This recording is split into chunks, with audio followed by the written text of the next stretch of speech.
Okay, तो देखिए यहाँ पे चैप्टर 1 के अंदर प्रीवियस लेक्चर के अंदर हमने बहुत से बेसिक से पॉइंट्स का डिस्कशन किया। क्या होता है चार्ज, स्केलर है या वेक्टर है, क्वांटाइजेशन ऑफ चार्ज, किस तरह से charge is a fundamental property of the material. कोई भी मटेरियल होता है पार्टिकल से बनता है, पार्टिकल इलेक्ट्रॉन प्रोटॉन न्यूट्रॉन से बनता है, वो मास भी पजेस करता है और वो चार्ज भी पजेस करता है।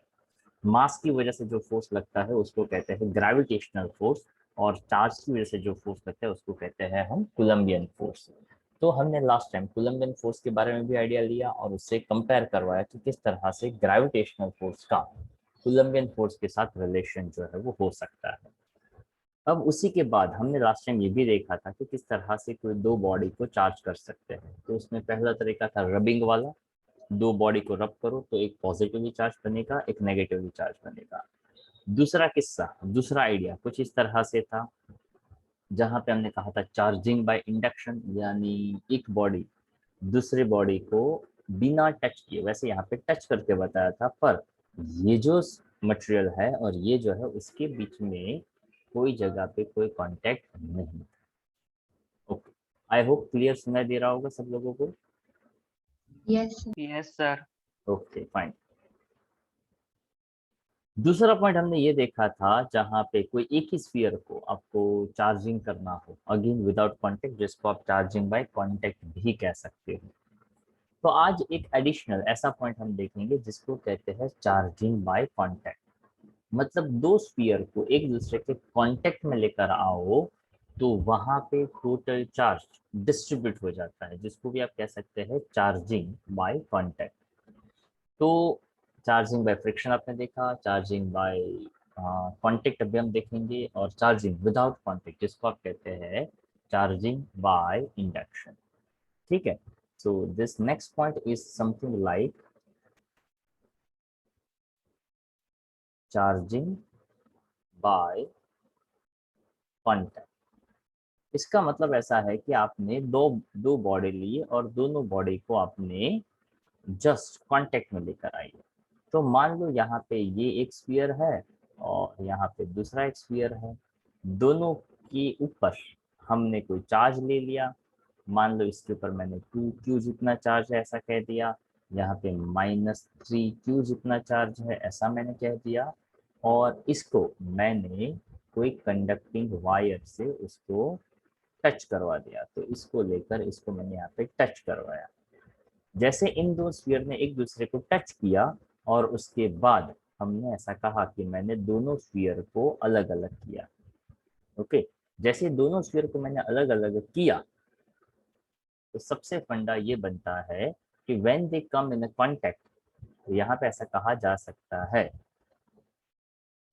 कि टोटल चार्ज क्या होगा। तो कि जो भी दोनों के ऊपर का चार्ज है उन दोनों चार्जेस को ऐड करो और उसको इक्वली डिस्ट्रीब्यूट कर दो। तो 2q माइनस 3q करेंगे, माइनस q बचेगा, तो -q/2। यानी आप ऐसा कह सकते हो कि अगर मान लो यहाँ पे फिर से यही के यही दो स्फीयर बने और दो स्फीयर को आपको एक डिस्टेंस पे रख दो, तो इसके ऊपर -q/2 और इसके ऊपर भी -q/2 चार्ज जो है वो आ जाए। ओके, तो इसको कहते हैं चार्जिंग बाय कांटेक्ट। पहले एक स्फीयर, अच्छा आप इसमें ऐसा भी कह सकते हैं, नया आइडिया, कि मान लो इसके ऊपर q चार्ज था, इसके ऊपर 0 चार्ज था, फिर से आपने दोनों को ऐड किया, तो इस नई सिचुएशन के हिसाब से ऐसा बनेगा q प्लस 0/2। अब दोनों पे q/2 तो आप ऐसा कह सकते हैं कि एक के ऊपर q चार्ज था, एक के ऊपर कोई चार्ज नहीं था। तो आफ्टर कांटेक्ट जब आपने उसको सेपरेट किया तो दोनों में चार्ज q/2 जितना डिस्ट्रीब्यूट हो गया। I hope you understand my point. Yes yes sir. अब मान लो हम यहाँ पे एक सिचुएशन जो है उसको क्रिएट करते हैं कि ये किस तरह से काम करता है। फिर से मान लो हमारे पास ऐसे दो स्फीयर है। ओके, और जनरली हमने दोनों सेम स्फीयर लिए हैं। अब यहाँ पे करना कुछ इस तरह से है कि इसके ऊपर क्यू चार्ज है, इसको मैं ए कह देता हूँ, इसको मैं बी कह देता हूँ, इसके ऊपर भी क्यू चार्ज है। ओके, एंड देखिए एट सम डिस्टेंस, तो यहाँ पे हम ऐसा कह देते हैं कि दोनों के बीच का जो डिस्टेंस है वो डिस्टेंस डी जितना है। ओके, तो यहाँ पे आप ऐसा कह सकते हो force between them is equals to k q square by d square. ठीक है, अब मान लो मैंने दो और छोटे छोटे स्फीयर लिए और दोनों को मैंने इसके साथ टच करवाया। ओके, अब सिचुएशन ये है कि यहाँ पे जैसे इन दोनों को मैंने टच करवाया, बट इसके और इसके दोनों में से किसी के पास कोई चार्ज नहीं था। ओके, तो आफ्टर सेपरेशन, मतलब जैसे इसको मैंने, इसके ऊपर जीरो चार्ज था, इसके ऊपर भी जीरो चार्ज था, दोनों को टच करवाया और टच करवाने के बाद मैंने फिर से उसको स्प्लिट किया, मतलब सेपरेट किया। अब जैसे मैंने दोनों को सेपरेट किया तो फिर से ये जो चार्ज बने, ओके, यहाँ पे आप ऐसा समझ लो कि ए पे चार्ज था, इस पे चार्ज नहीं था। वैसे आप चाहो तो इसको नाम दे सकते हो, ये हो गया सी, ये हो गया डी। दोनों को टच करवाया, टच कराने के बाद उसको सेपरेट किया, सेपरेट करने के बाद अब मान लो मैंने यहाँ पे एक सिचुएशन क्रिएट किया कि मान लो ये फिर से दो स्फीयर है हमारे पास, पर अब दोनों के बीच का जो डिस्टेंस है वो डिस्टेंस अब मैंने, वैसे दिख रहा है बड़ा, ओके, बट जस्ट उसको सिंबॉलिकली ही आप समझिएगा। तो यहाँ पे चार्ज हो गया आधा, और यहाँ पे जो डिस्टेंस बनता है वो अगर मैं हाफ ले लूं, तो अगर कोई नया फोर्स पूछे एफ डैश, तो आप ऐसा कहेंगे Q/2 into Q/2 upon G/2 whole square. तो क्या ये ऐसा बनेगा के q square by D square? Hello, बनेगा ऐसा कुछ? Yes. Yes. Yes, अगर sir. इसको 1 कह दिया जाए, इसको इक्वेशन 2 कह दिया जाए, तो आप इक्वेशन 1 और 2 से ऐसा कहोगे एफ डैश और एफ सेम बन जाएंगे। Yes, sir. अब इसी सिचुएशन में थोड़े थोड़े नए नए चेंजेस कर सकते हैं, कुछ इस तरह से। लिसन केयरफुली कि मान लो फिर से मैंने यहाँ पे एक स्फीयर लिया ए, दूसरा स्फीयर लिया बी, दोनों के बीच का डिस्टेंस मैंने लिया डी। ध्यान से सुनिएगा, इसके ऊपर क्यू चार्ज था, इसके ऊपर क्यू चार्ज था, और अभी ये डिस्टेंस डी था, तो इसको मैं ए कह देता हूँ, इसको मैं बी कह देता हूँ। तो एफ दोनों के बीच का फोर्स के q square by d square बनेगा, इसको इक्वेशन 1 कह दो। पर अब इसमें मैं थोड़ा सा चेंज कर रहा हूँ कि मैंने एक स्फीयर लिया जो मैंने इसके साथ टच करवाया। जब टच करवा रहा था तब इसके ऊपर जीरो चार्ज था, बट आफ्टर सेपरेशन इसके और इसके बीच में, मतलब ए और सी पे चार्ज इक्वली डिस्ट्रीब्यूट हो जाएगा, that will be Q/2। Yes. अब ये वाला स्फीयर, अब ये वाला स्फीयर मैं जब यहाँ पे टच करवाता हूँ, तो जब ये सी इसके साथ टच होने जाएगा, तो क्या हम ऐसा कहेंगे कि अब इसके ऊपर चार्ज जो है वो Q/2 होगा?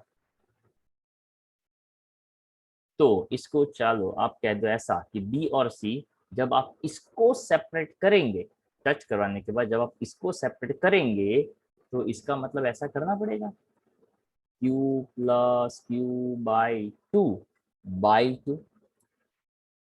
So that will be considered as QB is equal to QC dash, and that will be 3Q/4 बनेगा।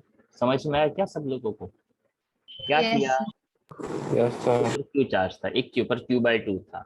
तो फंडा ये कहता है कि जब भी आप उसको कांटेक्ट में लेकर आते हो तो दोनों का चार्ज ऐड करो और उसको डिवाइड बाय 2 कर दो, तो चार्ज वहां पे इक्वली डिस्ट्रीब्यूट हो जाएगा। Understand my point?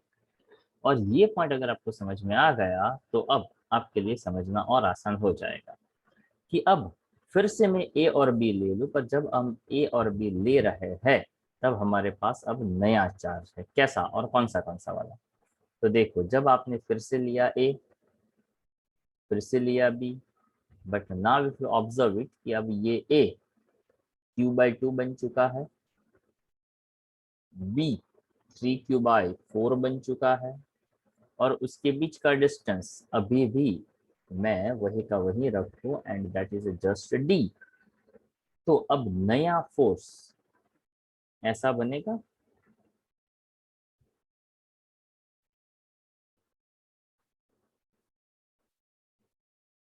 so that becomes 3/8 AQ² / D²। Yes और नो? Yes. आया समझ में? हेलो? Yes. तो ये जो पूरा फंडा है, तो आई होप आप लोगों ने या तो लिखा होगा या तो आप इसका स्क्रीनशॉट ले लो और उसके बाद आप लिख लीजिएगा। Okay, so this is a basically concept of when we take a two sphere and when we just keep in a contact।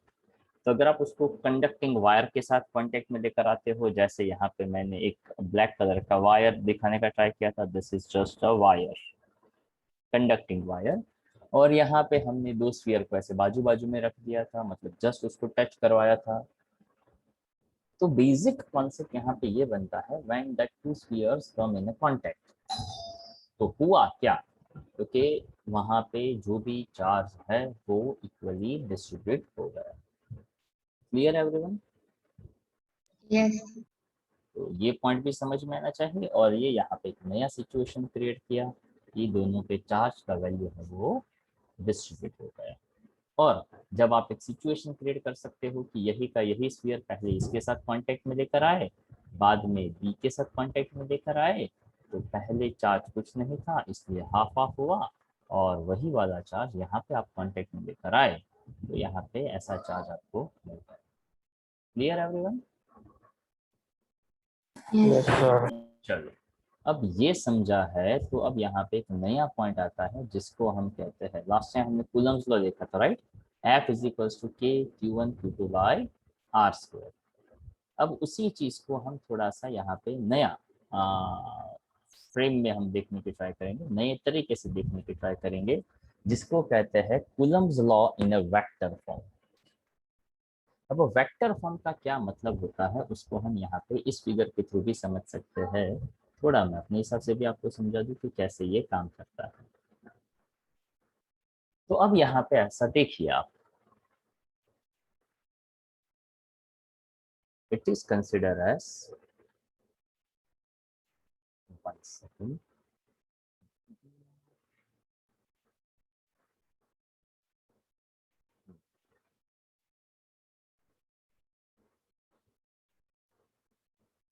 Coulomb's law in vector form। Okay, देखो Coulomb's law इन vector form में यहाँ पे direction जो है उसका बहुत ज्यादा importance हमें देखना है, समझना है।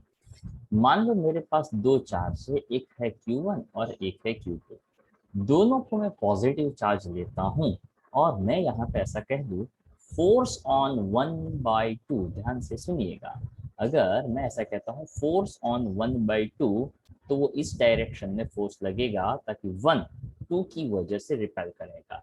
सेम वे हियर आप ऐसा भी कह सकते हो, this one is consider as a force on 1/2, यानी फोर्स ऑन Q1/Q2, वो उसको रिपेल करेगा। यहाँ पे आप ऐसा कह सकते हो F21, यानी आप ऐसा कह सकते हो फोर्स ऑन Q2/Q1। अब यहाँ पे जो लिखने का तरीका है, ऑब्जर्व इट केयरफुली, कि Q1 Q2 मैंने लिख दिया, but what is more important, यहाँ पे बहुत ज्यादा इम्पोर्टेंट ये है कि इसके बीच का जो डिस्टेंस है उस डिस्टेंस को हम जनरल टर्म में तो आर ही कहने वाले हैं।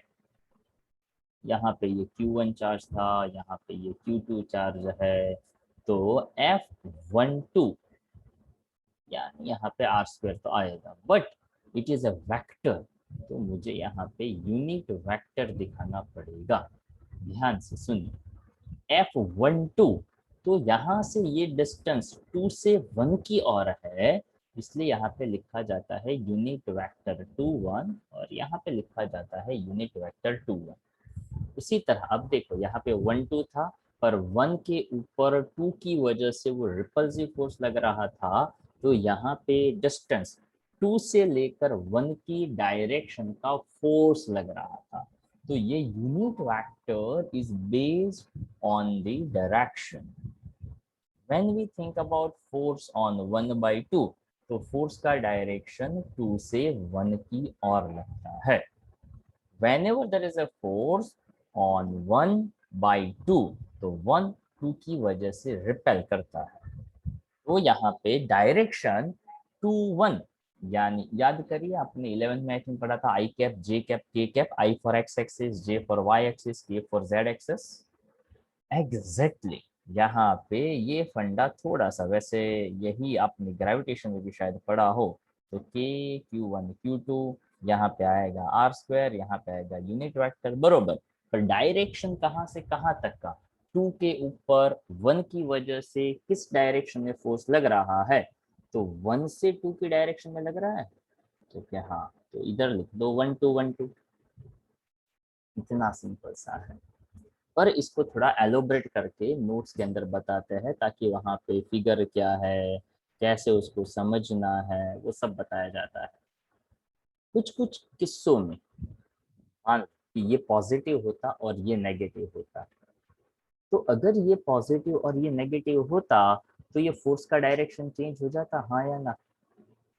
ये F12 का Yes. ताकि ये Yes, sir. रिपल्सिव फोर्स है, वो अट्रैक्टिव फोर्स हो जाता। अगर अट्रैक्टिव फोर्स हो जाता, तो इधर 1 2 हम कह देते 2 1 की जगह पे, ताकि वो फोर्स ऑन 1/2 वो अट्रैक्ट होता, तो 1 से 2 का डायरेक्शन, तो इधर 1 2, तो इधर भी 1 2 आता। तो क्या, मतलब क्या, तो क्या यार, यहाँ पे 2 1 लिखो या 1 2 लिखो, वैसे कोई फर्क पड़ता नहीं है।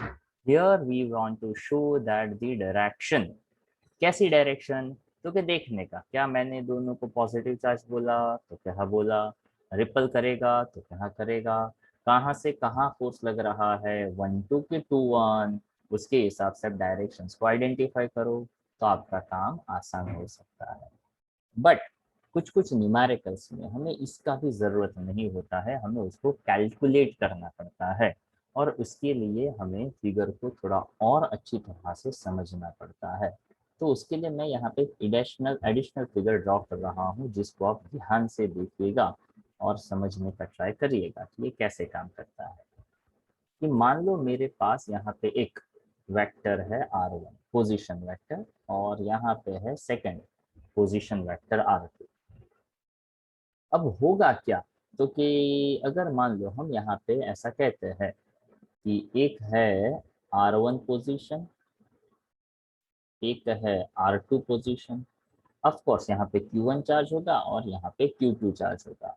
तो 1 के ऊपर 2 की वजह से, तो क्या आप ऐसा कहोगे 1 जो है वो 2 की वजह से रिपेल होगा, यानी इस डायरेक्शन में फोर्स लगेगा। So this one may I consider, यहाँ पे ऐसा मैं Q1 कह दूँ, इसको मैं Q2 कह दूँ, तो ये वाली डायरेक्शन क्या F12 को रिप्रेजेंट करेगा, फोर्स ऑन 1/2, 1 2 की वजह से रिपेल हो रहा है, ऐसा मैं कह सकता हूँ। और अगर मैं यहाँ पे इस डायरेक्शन को ले लूँ, तो ये रेड वाला डायरेक्शन क्या ऐसा रिप्रेजेंट करेगा, इससे अपोजिट, यानी ये रेड वाला जो है, क्या आप उसको कह सकते हैं फोर्स ऑन 2/1, हाँ या ना, समझ में आ रहा है? Yes, Yes, sir. sir. Yes. अब थोड़ा और अच्छी तरह से ध्यान से ऑब्जर्व करिएगा। Again I am interested force on 1/2। तो जब मैं फोर्स ऑन 1/2 की बात करता हूँ, तो 1 2 की वजह से रिपेल हो रहा है, तो वो एक्चुअल में यही वेक्टर लेना पड़ेगा। अब आपको याद आएगा 11th स्टैंडर्ड, जहाँ पे O ए और बी, ऐसा मैं कहता। आपको 3 वेक्टर्स दिखने चाहिए in triangle O A B. On the head of first, ये एक वेक्टर है R1, ये दूसरा वेक्टर है OB और ये तीसरा वेक्टर है BA एक्चुअल में। तो क्या आप ऐसा कह सकते हो, vector OB plus vector BA is equals to vector OA. On the head of first, put the tail of second, 11th standard vector addition by triangle method. On the head of this, we put the tail of this and we join the tail of first to the head of last. अगर ये आपको याद होगा तो आपका काफी अच्छा काम हो सकता है। तो यहाँ पे इन दोनों के बीच का जो डिस्टेंस है ना, एक्चुअल में मैं उसको यूनिट वेक्टर इसके हिसाब से R2 से 1, तो R2 1 ही कहने वाला था। पर यहाँ पे ये जो वेक्टर RAB बन रहा है या तो BA बन रहा है, तो vector BA is equals to vector R21, जिसका मतलब हो जाता है R1 माइनस R2। क्या इतना सबको समझ में आया? Yes, sir. Yes. Okay Smit, स्वयं समझ में आया भाई? Sir Yes, sir. हाँ बोलो। सर R12 नहीं आएगा? देखो F12 के ऊपर लगने वाला फोर्स था, तो 1 के ऊपर 2 की वजह से फोर्स लगा, तो ये एरो 2 से 1 की डायरेक्शन को रिप्रेजेंट करता है। Yes sir. इसलिए मैंने इसको 2 1 लिखा। वैसे क्या होता है कि हम इसी चक्कर में रहते हैं, 1 2 लिखूं 2 1 लिखूं, 1 2 लिखूं 2 1 लिखूं, पर मैं ये समझाता रहता हूँ कि यहाँ पे तो आप सिर्फ वेक्टर लिखो ना तो भी चलेगा। ओके, काफी लोग याद रखते हैं 1 2 2 1 2 1 1 2, उल्टा पुल्टा आएगा, और उसी चक्कर में वो बेचारे गड़बड़ ही फील करते रहते कि यार भूल जाता हूँ।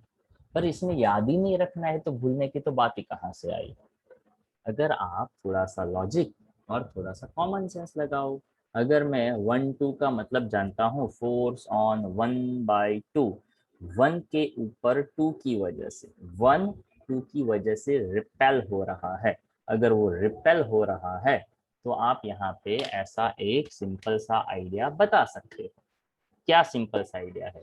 तो क्या सिंपल सा आइडिया यहाँ पे ऐसा है कि 1 के ऊपर 2 की वजह से जो एरो हम बनाते हैं वो 2 से 1 की ओर दिख गया। देखो ये एरो 2 से 1 की ओर आता था, तो क्या, हाँ तो 2 1 लिखो यार। ओके, बट जब आप उसको वेक्टर फॉर्म में वैल्यूज के साथ लिखने वाले हो ना, तो ये इसके चक्कर की बजाय ये आपको ज्यादा हेल्पफुल रहता है।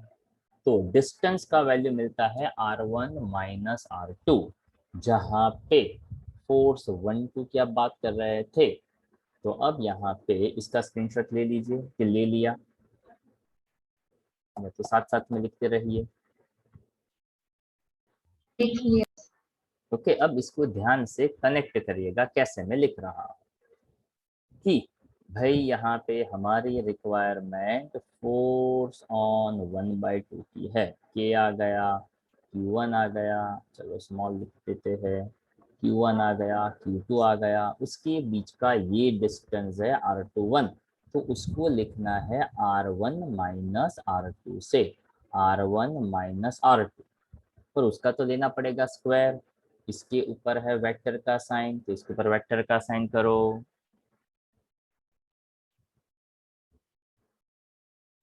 ओके, इसके ऊपर वेक्टर का साइन करो और इसका करो स्क्वायर। चलो कर दिया स्क्वायर। अब आता है यहाँ पे यूनिट वेक्टर। यूनिट वेक्टर का मतलब होता है वेक्टर अपॉन इट्स मैग्नीट्यूड। याद होगा ऐसा कुछ कुछ 11th स्टैंडर्ड की काफी सारी बातें आ रही है, तो जिसका 11th थोड़ा सा भी हल्का फुल्का सा भी अच्छा है ना, वो इसको इजीली यहाँ पे समझ पाएगा। So this is a basically way of writing. तो यहाँ पे ये जो वे ऑफ राइटिंग है वो आपको समझ में आना चाहिए। कैसे लिखा, क्या लिखा? तो यहाँ पे हमने लिखा है F is equal to K Q1 Q2 by R square, यानी डिस्टेंस का स्क्वायर। पर डिस्टेंस का स्क्वायर कैसे? तो फिर डिस्टेंस का स्क्वायर ऐसे, r1 माइनस r2 का होल स्क्वायर। अब यहाँ पे याद रखना आसान, 1 2 हो तो इधर भी 1 माइनस 2 आएगा, तो ये यहाँ पे बन जाएगा जस्ट सिंपल मैग्नीट्यूड का स्क्वायर, और यहाँ पे बाजू में आता है यूनिट वेक्टर। यूनिट वेक्टर का मतलब होता है वेक्टर अपॉन इट्स मैग्नीट्यूड। ये जोड़ दिया तो अब आगे का फंडा समझ में आएगा। यहाँ था मैग्नीट्यूड का स्क्वायर और यहाँ पे है as it is magnitude, so now that total value becomes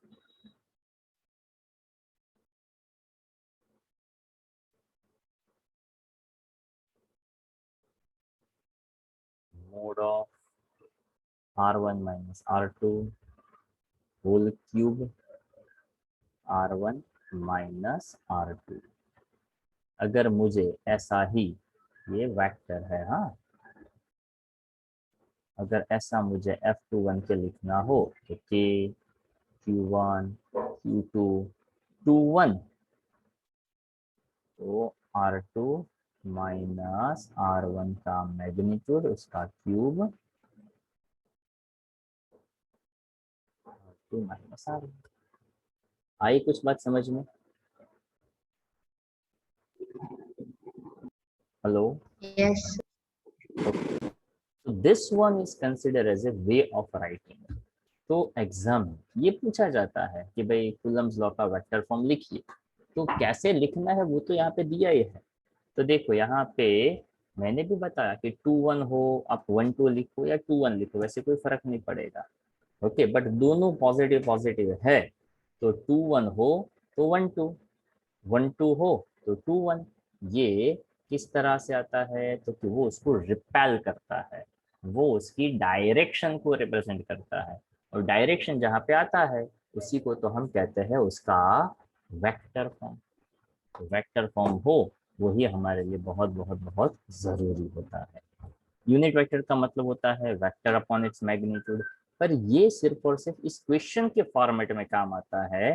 पर मैंने जो फिगर ड्रॉ करके अभी यहाँ पे आपको समझाया वो न्यूमेरिकल्स वाले किस्सों में भी काम में आता है। तो ultimately that is a basic as well as quite important funda. अब उसके हिसाब से यहाँ पे आती है some limitations of Coulomb's law. अब जैसे मैंने यहाँ कहा था कि कूलम्स लॉ जो है इट इज, उसका स्टेटमेंट कोई बोलना चाहेगा क्या होता है कूलम्स लॉ का statement? Two charges are distance r from each other in the force of attraction or repulsion between two charges is directly proportional to the product of the charges and inversely proportional to the square of the distance between them. Okay, अब मान लो वहां पे हम एक बहुत ही simple सा फंडा याद रखते हैं, और वो सिंपल सा फंडा ये होता है कि that force is always applicable between two point size charges. I repeat my point. और उस टाइम पे भी मैंने कहा था कि जब भी हम कूलम्स लॉ कहते हैं, अगर हमने ऐसा कह दिया that force between two body, गलत। If you say that between two particle, तो भी गलत। ओके, तो वहां पे ऐसा कहना जरूरी है that force is applicable between two point size charges, और वही उसका लिमिटेशन है। So here it's mentioned the electric charge must be at rest. Static charge होनी चाहिए, यानी स्टेशनरी होनी चाहिए। स्टेशनरी होगा तो ही आप फोर्स लगाएंगे, लगा सकते हैं। मोशन में होगा तो ये काम नहीं करेगा। दूसरा, that must be point size, point charge होना चाहिए। ओके, और ये जो है तीसरा वाला point, it is just as a reference. Separation between the charge must be greater than the size of nucleus, मतलब थोड़ा सा स्पेसिफिक डिस्टेंस पे होना चाहिए, इट्स मोर देन। अब यहाँ पे तीसरा मतलब नेक्स्ट क्वेश्चन है वो ऐसा समझाता है कि जो आपका कूलम्स लॉ का फॉर्मूला आपने देखा हुआ है, उसी फॉर्मूला में अगर मान लो हम एक नया पॉइंट ऐड करते कुछ इस तरह से, लाइक दिस, यहाँ पे Q1, यहाँ पे Q2, और मान लो यहाँ पे इन दोनों के बीच में एयर है। ओके, तो force between them K Q1 Q2 by R square, पर इस के का वैल्यू लास्ट टाइम मैंने बताया था 1/4 pi epsilon naught Q1 Q2 by R square, जहां एप्सिलॉन नॉट को कहते हैं electrical permittivity in space. Okay, मतलब एयर के अंदर कितना परमिटिविटी रहता है, और इसका वैल्यू होता है 8.85 10⁻²। यस एनीवन रिमेंबर इसका यूनिट क्या होगा? न्यूटन पर कूलम स्क्वायर। एफ से ऊपर जाएगा तो वो बन जाएगा coulomb square upon newton meter square. क्यों? तो क्या आपने के का यूनिट बताया, के को सब्जेक्ट बनाते थे तो newton meter square upon coulomb square आता। मैं एप्सिलॉन नॉट की बात करता हूँ, तो एप्सिलॉन नॉट ऊपर जाएगा, एफ नीचे आएगा, coulomb square upon newton meter square ऐसा आएगा। बट अब मैं यहाँ पे नेक्स्ट सिचुएशन क्रिएट करूँ कुछ इस तरह से कि मान लो मैंने यहाँ पे दो चार्ज लिए फिर से Q1 एंड Q2, और इसके बीच में मैंने कोई एक डाई इलेक्ट्रिक स्लैब रख दिया। ओके, मतलब उसके बीच में मैंने एक मीडियम बना दिया, तो this one I consider as a medium. अब मीडियम का परमिटिविटी एप्सिलॉन जितना हो, तो नया force 1/4 pi epsilon Q1 Q2, of course distance is same, तो आर स्क्वायर ऐसा रहेगा। अब ये एफ है, ये एफ डैश है, तो देखो तो अगर मैं एफ डैश और एफ का रेशियो ले लूं तो क्या बनेगा, या तो क्या बचेगा?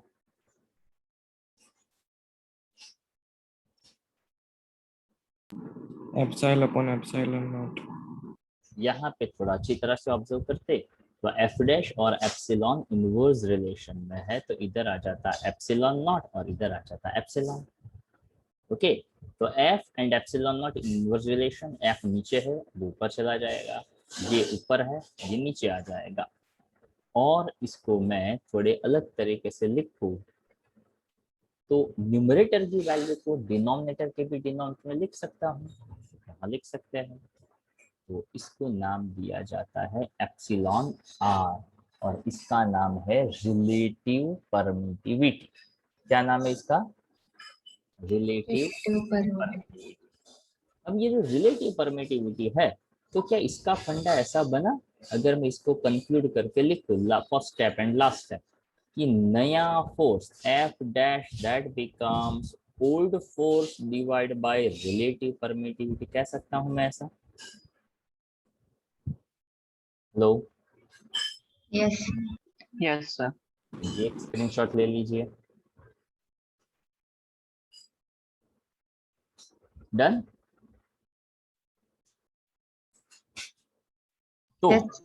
ऐसा समझने के साथ हमें इतना पता चलता है कि जब हम दो चार्ज के बीच में एक डाई इलेक्ट्रिक मीडियम रख देते हैं तो उसका परमिटिविटी चेंज हो जाता है। अब उसको एकदम सिंपल वे से समझने का ट्राई करिएगा। जैसे ही दो मैग्नेट है, राइट, मैग्नेट हमने देखे हुए हैं इसलिए एग्जांपल जल्दी समझ में आता है। दो मैग्नेट को ऐसे एयर में रखा, एक दूसरे को इजीली अट्रैक्ट करेंगे, हाँ या ना? यस। अब मान यस लो सर। दो मैग्नेट के बीच में मैंने एक हल्का सा एक पेज रख दिया, फिर भी अट्रैक्ट करेंगे। अब धीरे धीरे धीरे धीरे मैंने क्या किया, 5-7 पेजेस, मतलब कुछ नंबर ऑफ पेजेस ज्यादा लिए और वो दो मैग्नेट के बीच में रखे। अभी भी शायद वो अट्रैक्ट करेगा, पर पहले जितना अट्रैक्टिव फोर्स लग रहा था उसके कंपैरिजन में थोड़ा सा फोर्स कम होगा। यस। क्यों? तो कि भाई वहां पे कागज जो थे उसका थोड़ा सा थिकनेस बढ़ा, वो मैग्नेटिक फील्ड को थोड़ा अलाउ जो कर रहा था वो थोड़ा अलाउ कम करेगा। पर उसके बीच में मैंने थिक बुक रख दिया, जैसे आपका बुक है, दो मैग्नेट के बीच में ऐसा बुक रख दिया, तो बुक मैग्नेटिक फील्ड लाइंस को अब पास होने देगा नहीं। Got it? तो यहाँ पे ऐसा समझ में आया जैसे जैसे वो मीडियम आप चेंज करते गए, दो मैग्नेट के बीच में लगने वाला फोर्स धीरे धीरे धीरे धीरे कम होने लगा। तो एग्जैक्ट फंडा यहाँ पे भी वैसे काम करता है कि नया वाला फोर्स वो यहाँ पे एप्सिलॉन आर टाइम्स कम हो जाता है। एप्सिलॉन आर को कहते हैं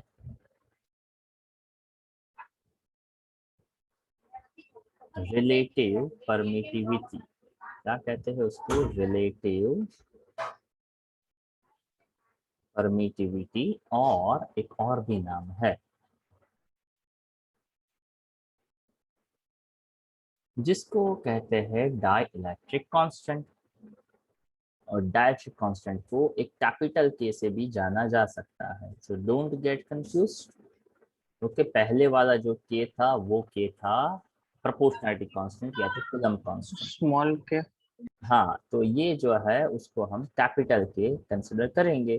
तो नया वाला फोर्स क्या हो जाएगा? के टाइम्स स्मॉलर हो जाएगा when we introduce dielectric slab between two charges. Idea clear सब लोगों को? Yes. ओके, नहीं समझ में तो पूछते रहिएगा। हाँ, स्मिथ एंड स्वयं। चलो, तो क्वेश्चन 11 ऐसा कहता था कि what do you mean by permittivity of a medium, define electric constant in terms of forces between two charges. अब देखो, what happened sometimes when we are doing some preparation करोगे फिजिक्स का, कंपेयर करोगे chemistry के साथ या maths के साथ या बायोलॉजी के साथ। ओके, पर फिजिक्स को फिजिक्स की तरह देखोगे तो काम आसान होगा। जैसे आगे के जो क्वेश्चंस देखे એટલે બધા લર્ન કરવાના, એટલે બધા આવડવા જોઈએ, આમ બધા એક્ઝામમાં પૂછે તો આપણે મસ્ત લખાવા જોઈએ? Not necessary. मीन्स सभी के सभी क्वेश्चंस एग्जाम में पूछे जाए ऐसा जरूरी नहीं है। तो कुछ क्वेश्चंस इसलिए होते हैं विच डेवलप्स योर अंडरस्टैंडिंग। जैसे एडिटिव प्रॉपर्टी ऑफ चार्जेस, तो वो एक मार्क का क्वेश्चन नहीं बनता है, ताकि एक मार्क का क्वेश्चन पूछने का कोई सिस्टम ही नहीं है। Quantization of charge, law of conservation of charge पता होना चाहिए। There is some MCQs which is based on quantization of charge, कि कुछ अमाउंट के चार्ज को रिलीज कर दिया तो कितना इलेक्ट्रॉन होगा, कितना उसका टोटल चार्ज होगा, वगैरह वगैरह वगैरह। Vector form of Coulomb's law, हाँ वो 2 मार्क में पूछा जा सकता है। चार्जिंग बाय इंडक्शन, अगर बहुत बेसिक सा एग्जाम चल रहा है, जैसे कि मैंने कहा आज पहले 10 क्वेश्चन में से एग्जाम पूछूंगा, तो वैसे तो ऐसा एग्जाम ही पॉसिबल नहीं होना चाहिए, ताकि आप न तो 8th 9th स्टैंडर्ड पढ़ रहे हो, ना ही आप मैथ्स पढ़ रहे हो जिसमें एक फॉर्मूला के ऊपर पूरा एक्सरसाइज पूरा एग्जाम बन गया। नो, फिजिक्स को फिजिक्स की तरह समझो, केमिस्ट्री को केमिस्ट्री की तरह समझो, मैथ्स को मैथ्स की तरह प्रिपेयर करो। बट आप पढ़ते हो 11th और 12th, कंपेयर करते हो 10th स्टैंडर्ड के साथ, कैसा प्रिपरेशन करने का? तो कि पहले मैं लर्न कर लूँ, मम्मी जो है वो ऐसे बस हाथ में रख के मुझे पूछे, मैं आंख बंद करके बोल दूँ, मेरा प्रिपेयर हो गया। ये छोटे बच्चे प्रिपेयर करते हैं ऐसा। 11th और 12th में मैंने कहा कि आगे के क्वेश्चंस 2 बार लिखने का, एक बार पढ़ा 2 बार लिखा, दैट्स ओके। जितना चलना चाहिए उतना दिमाग आपने चला लिया, वो आपके अंदर आ गया है, that's it.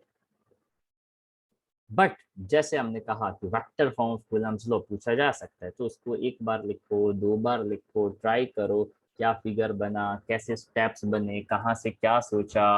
As shown in figure से हमने पूरी कहानी स्टार्ट की कि 2 चार्जेस थे, दोनों एक दूसरे को रिपेल करते। तो पहले अपने फिनोमिना को समझा, उस फिनोमिना को आपने फॉर्मूला देने का ट्राई किया, फॉर्मूला का फॉर्मेशन बना और वहां से आप कुछ कंक्लूजन्स पे आए, तो वो क्वेश्चन 2 मार्क में पूछा जाता है।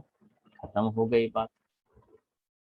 परमिटिविटी वाला ये क्वेश्चन, तो देयर आर सम पॉइंट्स, तो ऐसे पूछा जाता है what do you mean by permittive medium, define it. No, तो क्यों दिया है? अरे समझने की भी कोई चीज होती है कि नहीं? पर आपका जो पूरा पैटर्न, आप I think may be from the first standard कह लो, पिछले 10 साल से आप पढ़ते हो एग्जाम के लिए। पढ़ने के लिए पढ़ ले, जैसे मैं कहूँगा ना exam, then you become alert, okay अब लर्न करना है, और वहीं से आपकी गलती स्टार्ट हो जाती है। यू थिंक पढ़ते किस लिए, तो क्या एग्जाम देने के लिए, एग्जाम तो आएगा ना, हर वीक होना चाहिए, तो ही प्रिपरेशन होता है। वही तो गलत है भाई, कैसे गलत है? क्योंकि जब तक आप सीखने के लिए नहीं पढ़ते हो तब तक अंडरस्टैंडिंग डेवलप नहीं होता है। एग्जाम के लिए पढ़ते हो, जब एग्जाम आएगा तब याद रहेगा, जैसे ही एग्जाम गई ये भी गया, तो उसको आप समझा करो, क्वेश्चन की क्वालिटी को समझा करो, ये समझने का पॉइंट ऑफ व्यू है, ये याद रखने वाला पॉइंट ऑफ व्यू है, ये 1 मार्क के साथ आ सकता है, ये 2 मार्क के साथ आ सकता है, इसमें सिर्फ इंफॉर्मेशन था तो ये सिर्फ पढ़ने के लिए था। थोड़ा सा इन्वॉल्वमेंट आपको खुद को वो आइडिया डेवलप करने में काम करेगा। मान लो आपको नहीं डेवलप होता है वो आइडिया, तो हर क्वेश्चन में, हर जगह पे मैं जहाँ जहाँ पे जितना इंपॉर्टेंस देता हूँ ना, उसके हिसाब से धीरे धीरे धीरे धीरे पता चलने लगता है कि क्या होगा, कैसे होगा, कितना काम का है। ओके, जैसे वेक्टर फॉर्म में मैंने बहुत ज़्यादा टाइम दिया, बहुत अच्छी तरह से समझाने का ट्राई किया, एक सिचुएशन दूसरा एक एडिशनल सिचुएशन ऐसा बताया, मतलब वो एग्जाम पॉइंट ऑफ व्यू से काम का फंडा बना। परमिटिविटी, तो यहाँ पे परमिटिविटी का मतलब क्या होता है, तो something about permission. Dielectric constant या तो रिलेटिव परमिटिविटी क्या होता है, ये उसका आइडिया देने का ट्राई किया। यहाँ पे दो फोर्स के फॉर्मूला बने, दोनों का रेशियो ले लो, और रेशियो हमें देता है डाइलेक्ट्रिक कांस्टेंट, वो हमने समझ लिया, और यहाँ तक अपना काम आसान हो गया। Got it my point? आएगा समझ में इतना? Yes. अब इतना समझोगे तो नेक्स्ट क्वेश्चन पे आप आगे बढ़ सकते हो।